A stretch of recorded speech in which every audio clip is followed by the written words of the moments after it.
Hi friends, my name is Borrodante and welcome back to the Outlandish Curiosity. So it's been a little while, but now we continue from where we stopped before. So we have pages 9 and 10, 11, 12, 13, 14. In case you're new here, we're doing illustrations for a book called Outlandish Curiosity of a writer, Kevin Folk. Alright, so we did some cool roughs for first 3 pages. The 4th one was only marked in a bit, and then we have just sketches for the last 2. So probably let's do a couple of quick, big changes, fixes for the first 3, if there are any, and then move on with continuing the roughs for the rest of the sketches. Okay, so the first thing I want to fix is the brightness, especially on the very first page. In the previous page, in the page number 8, Right. We had kind of golden hour situation, and the next frame is immediately like super dark. Like it's obviously a bit brighter than the next page, but still, we should do a bit brighter than that. It's kind of too quick, super black pages right away on the next spread, so that's weird. Let's just lighten up everything together. So we should start with that. So let's do the same trick we did in the last overpaint episode, meaning we're gonna use curves. We can use any kind of adjustment windows. Like previously we used hue saturation, which is Ctrl U, and this one is Ctrl M, the curves. So Ctrl M, increasing brightness, only of that bottom layer, so everything looks weird. Hitting OK, or wait, that's a bit too bright. Kinda like that. We can go as precise and specific as we want, because from this point, we'll go to the next layer and hit Ctrl-Alt-M, and it will automatically do the same thing everywhere we go. Just keep hitting Ctrl-Alt-M, and you'll get the same adjustments for each layer. There we go. All brighter. And this is what it used to be. I think it's good enough. We'll probably add a bit more light later on with details. Like a little bit, some extra effort on the light. Now, the next thing that is bothering me here, aside from amazing anatomy of most characters. By the way, I checked out my sketch. During the break from this, I learned to use very tiny lines for sketches, and this right now looks like such a horrible sketch to work with now. From now on, we're only drawing everything with super tiny lines. It's a lot more definitive in a good way. This barely defines any geometry, like it's really hard to work. I have to think on colors and lights now, but this kind of rough sketch makes me also think a lot about geometry, which is not very good. So do we brighten up everything else? Some of the fronts mentioned that it's really uncool that these pages are so dark, because we're planning to print the book, and in print everything is gonna look even darker. Well, of course we're gonna adjust colors for printing later, because let's not forget, it's not only for printing, it's also for a digital version. So I think it's kind of not exactly right to go for printing right away. The best we can do right now is to make it look as good as possible on the screen where we see it. And later on we'll just apply the same changes for all the pages to make them brighter, maybe less saturated. Also the whole SMIC color space, I think we're gonna use that later. Like right now we can press Ctrl Y and we'll see that some colors like blacks become a bit grayer here. And most colors here become a little paler. So we just acknowledge that and move on, I guess. We'll adjust colors later altogether. Okay, now, I wanted to move characters around to reveal our beautiful Curlim lighting up here, because right now it really isn't recognizable at all. Like, what is it over there? Some Chinese chandelier? I don't know. So let's probably move the characters a little bit. Not too much. This guy is kind of important. Mostly we're gonna move this guy in the distance. He can totally be halfway behind Gilbert. I think this totally works, except for the fact that his shadow didn't move. Well, there you go. Feels a lot more readable, I think. Let's maybe move this guy a little bit to the left. Kind of feel bad for him being covered away so much.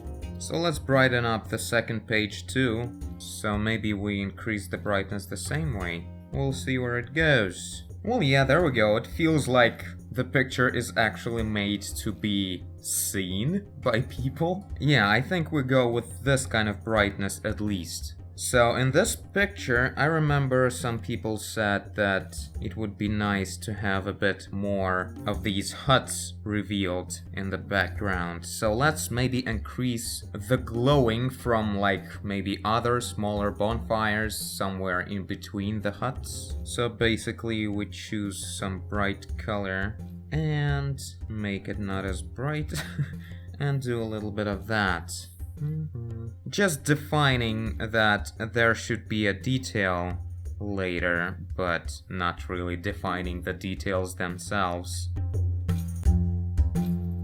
Oh yeah, this way it's a lot nicer to work with the pictures when they're bright enough. Right now I don't only see my own reflection in the screen. Wow, this looks like some huge town now. Let's remove some lights from the very edges to kind of localize the event. Well, yeah, kind of like that. Already feels like there's something going on, not just some weird gathering in the woods. Okay, we'll see. Everything else is just details, I guess, from now on. Moving on. So here, a lot of people said that Ulsog don't really look impressive enough. I guess I was really tired, so the fellas didn't turn out very nice. Also, the skulls, they're gonna be much better done, of course. Well, I don't know, nothing really seems exactly wrong on this level of details, so we pretty much keep it this way for now. Oh, I remember, yeah, this was a good one. The composition of the flames is kind of boring or something, and that's true. Let's maybe rethink it a little bit. We need to have like some special like compositional center, so there should be like one flame and we make a good chunk out of it. This is a cool feature. I never miss the opportunity to talk about it. If you select something with lasso, then move it, and then you just alt and like erase the selection, it will actually remove the bits of the selection. Really helpful to quickly change some stuff without extra pain.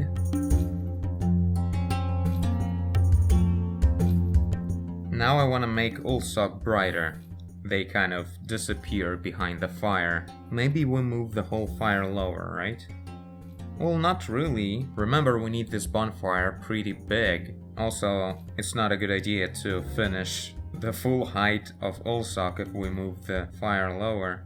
Maybe like this, but mostly let's just increase brightness. Oh yeah, this is looking so cool. Like, colors became more vibrant, more juicy, because I increased the contrast. Which is not exactly correct really, so let's lower it a bit, the saturation. Yeah, like that. Okay, good enough for now. Now let's start working on the page number 4, or 12 really. Okay, get over here. Now, so Gilbert is receiving his own nano bone facade, the bone mask. Okay, let's start with defining fire in the background, which is something I wanted to do initially. I hope it's gonna turn out well. This is gonna work well for the silhouettes and everything like that. Let's maybe add some extra glow in the atmosphere.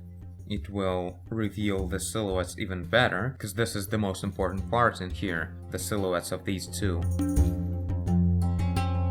Perfect. So I feel like adding some extra light source here to reveal maybe at least some details on these two, because right now we really have no light to add onto them, only like the contour, the rim light. Okay, this starts to look like some kind of emergency fire. Now let's add some silhouettes for other people. This guy's pose should be a bit more pelvis forward, because he's standing like a loser in the sketch. Kind of unpleasant. So adding some cooler dynamics. So those are two kids in the back that weren't allowed to participate in the ceremony, but they did it anyway. What a bunch of daredevils. Okay, now let's lock transparency and change the colors drastically. It's so weird how I changed my attitude towards sketches. Like right now I look at this like, what is this? Just some random mess in here. What's the point of making a sketch at all if you're gonna do this? Like, I became a lot more respectful to the sketch, because it's really worth it. And you only should put the right things in it, the things that you will need when you will be rendering. Meaning the silhouettes, not the shading. No hatching, no nothing like that. It would be a lot easier right now to work with it. But I think we'll manage to survive these 6 sketches for now, and then in the future pages we're gonna do a better job with that. Okay, let's work on some shadows on the ground, because this guy is floating in the air, which isn't possible for Travis. They don't have the technology. I want to add some silhouettes for the huts, what do you think? I think it's a good idea, because contrary to this shot, this one is a lot more like a master shot. There's a lot of everything in it, so that means there should be more background caught into the composition. So let's choose some kind of bright color and do some silhouettes like that. Oh yeah, cool.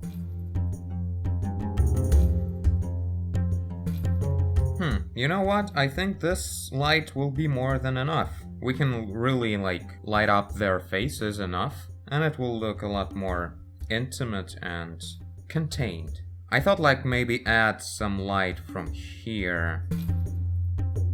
But I don't know, it immediately breaks the whole coolness of the situation. Like, we have such a cool thing going on here, and then there's someone else's party going on the side. Kinda weird. So let's not. Okay, let's add some subtle strokes for the lighting too. This guy is really bright. Kinda weird, like he is a ghost of a bonfire. Let's tone him down a bit. You're not that special.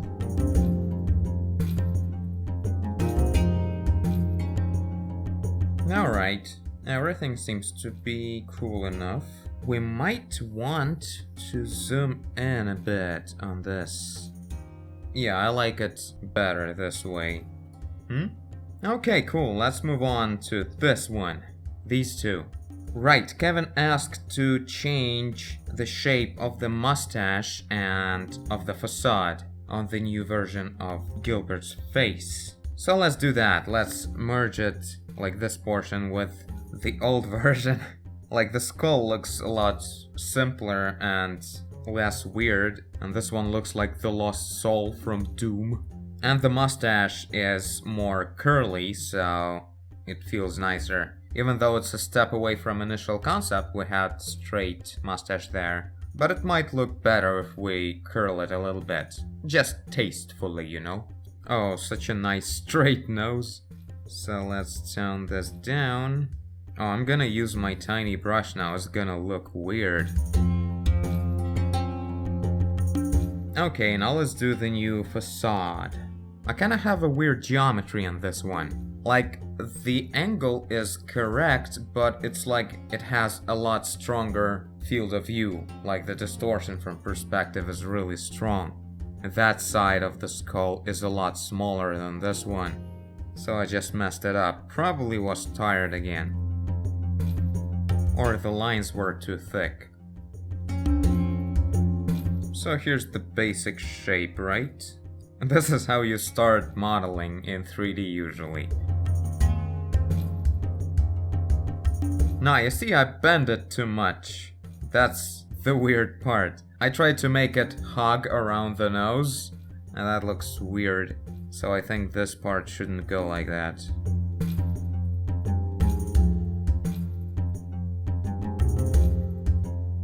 Okay, now let's add tiny holes in here to add the strings like that. Okay, I think it's good. It's kinda hard to evaluate when the art styles of sketch before and the sketch now is really different. Anyway, let's start putting on some colors. So it's morning, so we're moving our perspective color from violet to something closer to blue. That's not necessary for morning to have a different color, they can actually be the same. So there's probably a lot of green around them, so let's mix that in a bit into the perspective color. And these ones, they are really close to the camera, so perspective is really dark in them.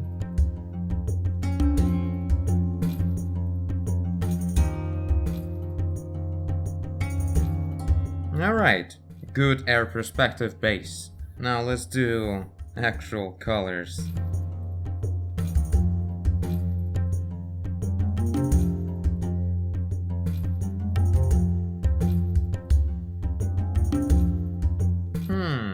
Some pretty cool trick I figured out just now. I'm not sure if it's good at all, like the colors are getting distorted kind of strongly, and I know I messed it up a little bit already. But this is a cool way to quickly blend together colors. Look at this amazing palette right here. These colors, they're the result of blending the color layer with the air perspective layer in lighten mode.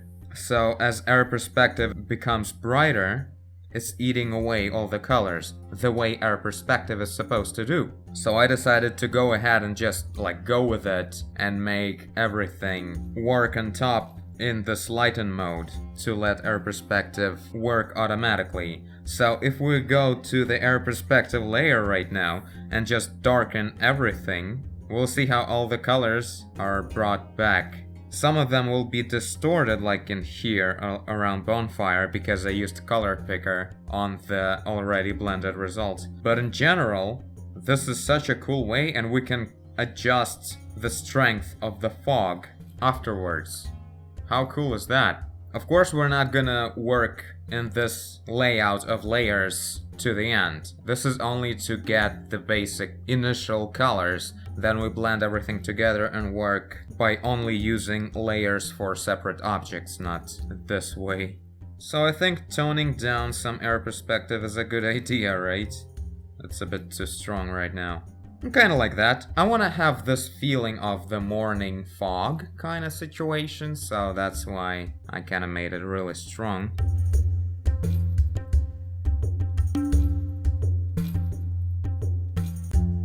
It's so cool, I'm using the same color for all the Trebas right now, and look how it's changing from this dark brown to dark violet, because it's blending with this blue perspective color that is getting brighter.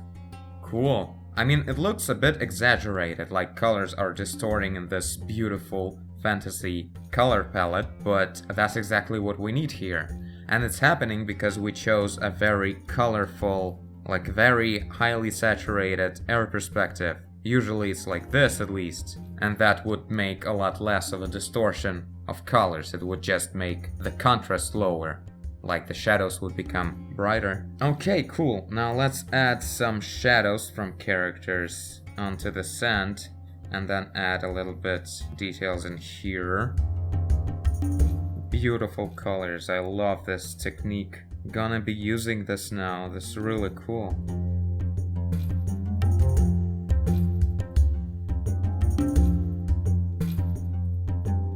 Okay, something like this. Now let's do the leaves and then move on to the second one, because we're almost out of time for this episode.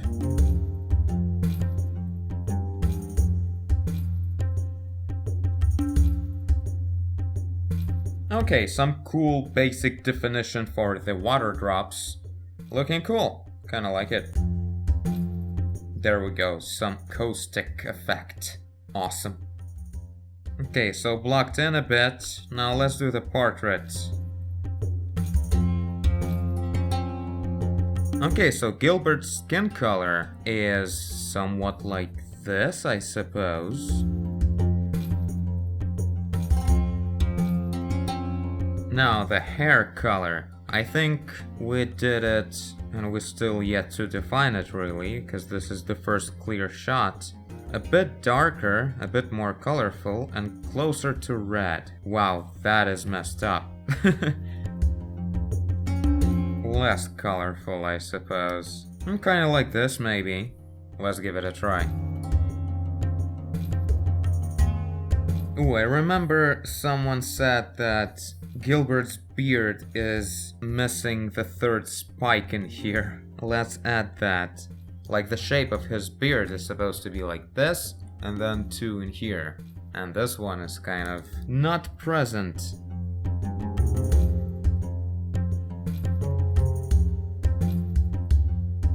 Okay, so this kind of color, I think. What do you think? Now let's do some soft shadows, just a little bit, to define the shape a bit better.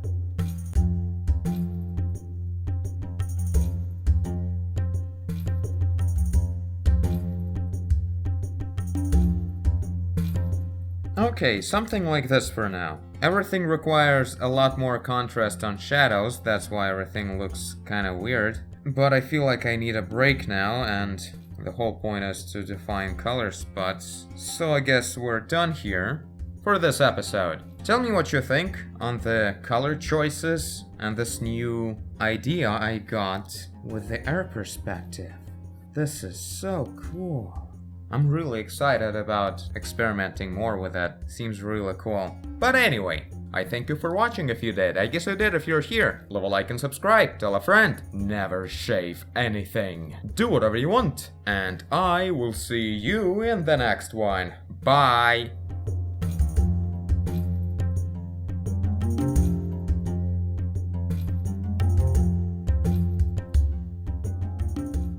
Such a nice switch of mood. From here to here.